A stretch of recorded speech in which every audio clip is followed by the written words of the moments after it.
वहां पे कोई सेफ्टी या कोई मतलब ऐसी मशीन या कोई उपकरण ना होने के कारण भाई की वहां बड़ी दर्दनाक मौत होगी। उसकी मिसिज जो कि 5-6 महीने से प्रेग्नेंट है, 1-1.5 साल का बेटा उसकी गोद में है।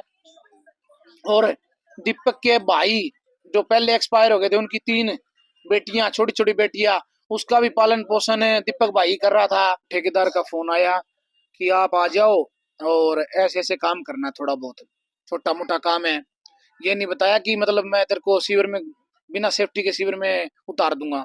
सीवर में जब भाई रिपेयरिंग कर रहा था, जो भी अपना काम था वो कर रहा था, वो काम करते वक्त साइडों से मिट्टी गिर गई और उस मिट्टी के नीचे दीपक भाई दब गया। पूरा मामला ये है जी। ये हमारा भाई था दीपक, नौजवान लड़का था, शिव कॉलोनी हिसार का निवासी था। शिव कॉलोनी जो कि सूर्य नगर के पास है, वहां का निवासी था भाई। नगर निगम हिसार में स्वीपर के पद पर कार्यरत था। तो 14 सेक्टर के पिछली साइड एक गहरे सीवर लाइन की लाइन, मतलब लाइन खुद रही है। गहरा सीवर लाइन है, 15 फुट गहरा। भाई को 28 तारीख को ठेकेदार का फोन आया कि आप आ जाओ और ऐसे ऐसे काम करना, थोड़ा बहुत छोटा मोटा काम है। ये नहीं बताया कि मतलब मैं तेरे को सीवर में बिना सेफ्टी के सीवर में उतार दूंगा। तो भाई चला गया, अभी छोटा मोटा काम है, वो काम करने के लिए वहां जाने के बाद बिना किसी सेफ्टी के, बिना किसी मतलब गाइडलाइन के भाई को 15 फुट गहरे शिविर में उतार दिया गया। शिविर में जब भाई रिपेयरिंग कर रहा था, जो भी अपना काम था वो कर रहा था, वो काम करते वक्त साइडों से मिट्टी गिर गई और उस मिट्टी के नीचे दीपक भाई दब गया। वहां पे कोई सेफ्टी या कोई मतलब ऐसी मशीन या कोई उपकरण ना होने के कारण भाई की वहां बड़ी दर्दनाक मौत होगी। उसके बाद परिवार ने जब फोन किया, ठेकेदार अपने मतलब दीपक की वाइफ ने अपने हस्बैंड के फोन पे फोन किया, तो उसका फोन अटेंड नहीं किया गया। बाद में ठेकेदार ने अटेंड किया। ठेकेदार ने कहा कि इसको छोटी मोटी चोट लगी है, आप सिविल हॉस्पिटल हिसार आ जाओ। जब मतलब पीड़ित की वाइफ सिविल हॉस्पिटल में अपने परिवार के साथ पहुंची, तो उसने आगे देखा तो मेरे पति की तो मौत हो चुकी है। इससे आप लोग अंदाजा लगा सकते हैं कि ठेकेदार के मन की क्या मंशा थी। मतलब वो इस बात को छुपाना चाहते थे कि दीपक की मौत होगी हमारी लापरवाही से। कुल मिला के ठेकेदार की और अन्य कर्मचारियों की लापरवाही से दीपक भाई की मौत हुई है। अगर इतने गहरे सीवर में उतारना ही था, तो जो प्रॉपर गाइडलाइन होती है, जो उपकरण होते हैं उचित उपकरण, उनके साथ उतारना था। किसी भी चीज का कोई ख्याल नहीं रखा गया।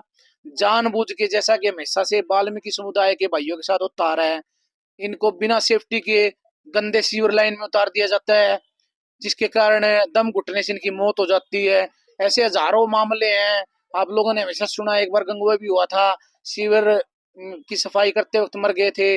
और भी कई जगह के मामले आप लोगों ने सुने हैं। वही मामला आज ये यहाँ हुआ है। पिछले 7 दिन से भाई की डेड बॉडी के साथ यहाँ धरने पे बैठे हैं, लेकिन प्रशासन के कानों पे आज तक जूं तक नहीं रेंगी है।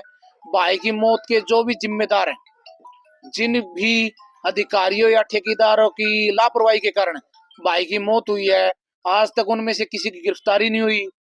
ना ही परिवार की छोटी छोटी जो मांगे हैं, परिवार की मांगे ये हैं कि जो दीपक भाई एक्सपायर हुआ है, उसकी मिसिज जो कि 5-6 महीने से प्रेग्नेंट है, 1-1.5 साल का बेटा उसकी गोद में है। और दीपक के भाई जो पहले एक्सपायर हो गए थे, उनकी 3 बेटियां, छोटी छोटी बेटियां, उसका भी पालन पोषण दीपक भाई कर रहा था। उनका आज कोई सहारा नहीं रहा।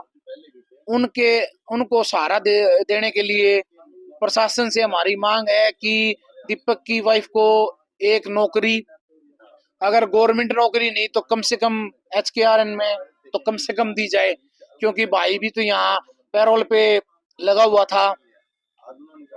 और भी छोटी छोटी जो मांगे हैं, 2-4 मांगे हैं, वो पूरी हो।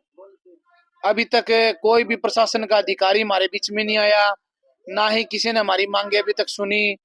अब हमने ये फैसला लिया है, सभी भाइयों ने मिलके, सारे धरने ने, सभी लोगों ने सर्वसम्मति से ये फैसला लिया है कि कल शाम को हम सिविल हॉस्पिटल हिसार से कैंडल मार्च निकालते हुए सावित्री जिंदल के जिंदल हाउस है जो वहां तक जाएंगे और जिंदल हाउस का घेराव करेंगे।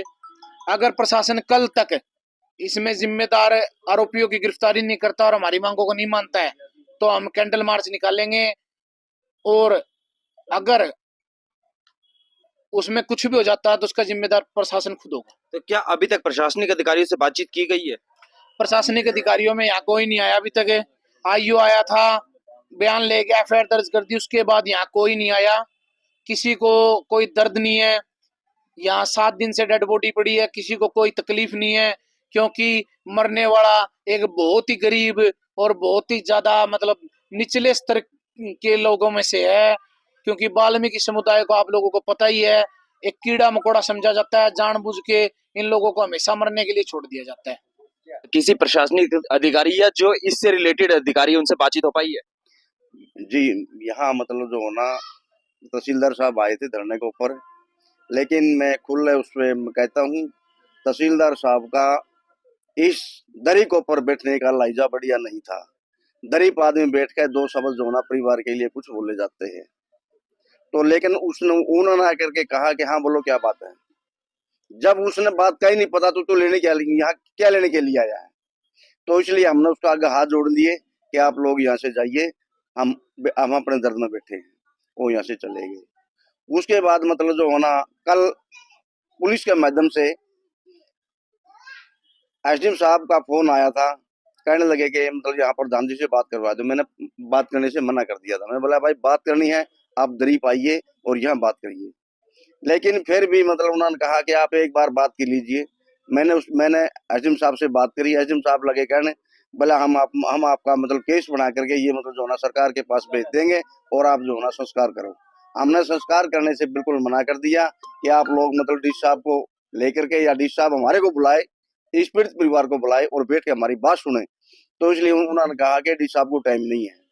तो नहीं टाइम है तो फिर हम तो अपने बैठे हैं, अपने दुख में बैठे। हम तो नहीं उठ रहे। जब तक इस परिवार को न्याय नहीं मिलेगा तब तक हम इस दरी पे से नहीं उठेंगे और ना अपनी डेड बॉडी उठाएंगे। तो प्रशासन से किस तरह की मांगे की जा रही हैं? प्रशासन से हमारी मांग है, हम पक्की नौकरी भी नहीं मांग रहे, हम कौशल रोजगार के तहत एक मतलब जो होना जैसे वो लगा था उसको मतलब जो होना एक इसकी विधवा औरत को एक नौकरी दी जाए, आर्थिक सहायता आर्थिक मदद इस परिवार की जाए ताकि अपने बच्चे का पालन पोषण कर ले। उस पे इस विधवा औरत पे एक डेढ़ साल का एक लड़का है और 4 महीने का बच्चा इसके पेट में पड़ने लग रहा है। तो हमारी मतलब जो होना, हाँ मैं एक बात और कहना चाहूंगा, नायब सिंह सैनी आशी के अंदर ऑटो मार्केट के अंदर वहां गोलियां चलती है और उसमें एक आशी समाज का एक लड़का मारा जाता है। नायब सिंह सैनी तुरंत प्रभाव से धरना लगाया नहीं, कुछ लगाया नहीं, 1 करोड़ रुपया उसको दे दिया, जो कि उसको 1 करोड़ रुपए की उसको जरूरत भी नहीं थी। वो पहले ही मतलब साधन संपन्न है, लेकिन उसको सुरक्षा मुहैया करवाई और 1 करोड़ रुपया उसको दिया और एक नौकरी दी उसको। यहाँ क्या है, सरकारी कार्य करते हुए शिविर के अंदर 15 फुट गहरे नाले के अंदर बगैर सेफ्टी के उसको उतारा गया। इसका जिम्मेवार जिस डिपार्टमेंट का वो ठेकेदार था उस डिपार्टमेंट के एक्शन एसडीओ जे के खिलाफ जो होना SC/ST का पर्चा दर्ज होना चाहिए, ये भी एक हमारी मांग है। क्या मौजूदा विधायक या सांसद से भी मिले हैं? आज जयप्रकाश जी आए थे, हमारे कांग्रेस पार्टी के जो सांसद है जयप्रकाश जी आए थे। उन्होंने हमारे को आश्वासन दिया है कि आप लोगों की आवाज मैं जो है ना उठाऊंगा और जो भी मेरे से मदद होगी मैं वो भी मदद मतलब जो ना मैं आप लोगों की करूंगा। MP कोटे से मतलब जो ना कोई मदद नहीं कर सकते, ये सच्चाई है।